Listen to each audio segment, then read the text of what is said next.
Hey, hope you're doing well there. It's Dr. Matt here. I actually wanted to talk today about improving your shoulder range of motion, strength in more ranges than maybe what we've talked about in the past, something for you to be aware of, and how the neck also plays a critical role. So I think about a good stacked position. I'm going to tell you a little bit about the structure and the anatomy, and then something you can work on your own in terms of the shoulder, as well as every single time you sit down in terms of the neck, because the two are going to be connected. And I think about the stacked position. If you look at your posture, as a family corrective chiropractor, of course, I'm interested in your posture and also how all this information up here communicates through your nervous system to the rest of your body. So one of the things we look for is, are you in a good position here? If you're starting to do more one of these, that may be a factor in how you move your shoulder as well in terms of optimizing performance, function, and healing. So I consider the nerves, the structure, and if any nerves are irritated, we want to know about it, because those same nerves are going to control your muscles and all the important things in your body. So if we're talking about the shoulder and the neck, we've talked a little bit about finding that stretch on the internal rotation, doing one of these, and how your shoulder has to move well in all ranges. If you're going to lift weights at the gym like this, keep up with your kids, through here, pick things up, move. And what we were doing a few weeks ago was actually working on just something with a weight, like a 1 pound water bottle or a 5 pound weight, and just doing one of these to help strengthen your rotators and work on a bit of a stretch with your internal rotation. Remember, you got to find all the ranges of motion to help optimize how you move. And if you don't use it, you begin to lose it. Okay? So I'm going to ditch the weight today, and I'm actually going to grab the band. And what I want you to find out is I want you to grab a band, and now I'm actually stepping on it and bringing it over my knee. I'll show you here. Just down like this, right? So it's coming up and it goes over my knee for this part. I find this is a really good angle. Let's bring you back up there. And it's an angle that you can work with in terms of how you're moving the shoulder. So what I'm going to do is I'm actually going to teach you something today. You're going to still work on your external rotation like this. So my elbow's resting on a chair or a barbell at the gym, and I'm doing one of these. Now what I want you to do is, instead of the weight, the strength curve looks a little different for the weight, and it's going to be different with the band in terms of where it's at its hardest point. Typically, now think of the band gets harder as you stretch it out to full tension. So when you're here, easy, easy, harder, hard, hard, hard, hardest. Right? And what I want you to also focus on today is coming down, and for a couple of cycles you're going to actually drop your arm in like this, and I'm actually going to have you stretch down right in, hold it, pause, let's say 5 to 10 seconds, and then come back out.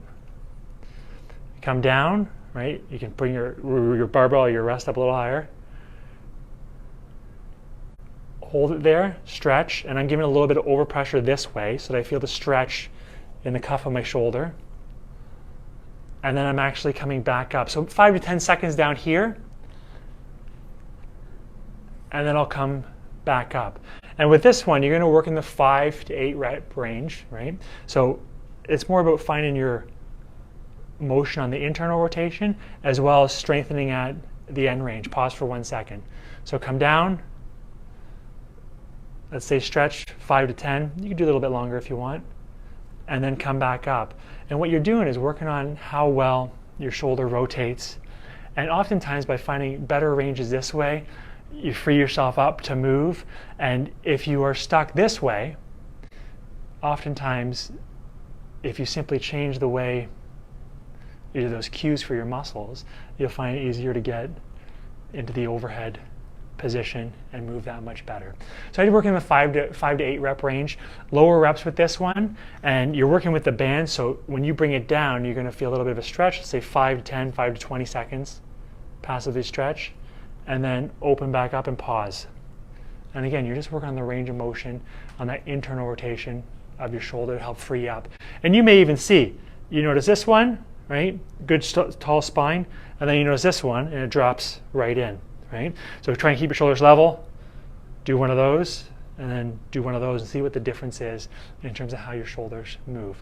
So give that a try, different ranges of motion, make you more resilient and help protect you if you're out there moving, lifting, keeping up with life, having fun with the kids. Now, I want to leave you with the neck part.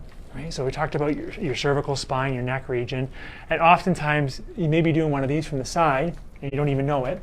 So when you get in the car, every time what I want you to do is focus on sitting up tall and just cue the small muscles of your spine and a little bit of a stretch in the region below your skull. So what you're going to do is actually push your chin back and then relax. Hold it for 5 seconds, and I'm going to have a headrest here. Make a little double chin, 5 seconds, and then relax. So you do that 3 to 5 times every time you get in the car. And you're thinking about it's the consistency compounded over time. Helps open up the suboccipital muscles, and as well helps train the small, really thin muscle on the front of your neck, which may be deconditioned, and help you be that much more resilient and give you some more sense of your awareness for when you go to move, pick things up, and go from desk to gym. Okay? So keep that in mind. See how you make out with this. You may start with 5 reps with a light stretch internal, and then now we're working with the band, different strength curve. Try those 2 things, see how you make out, build on your shoulders.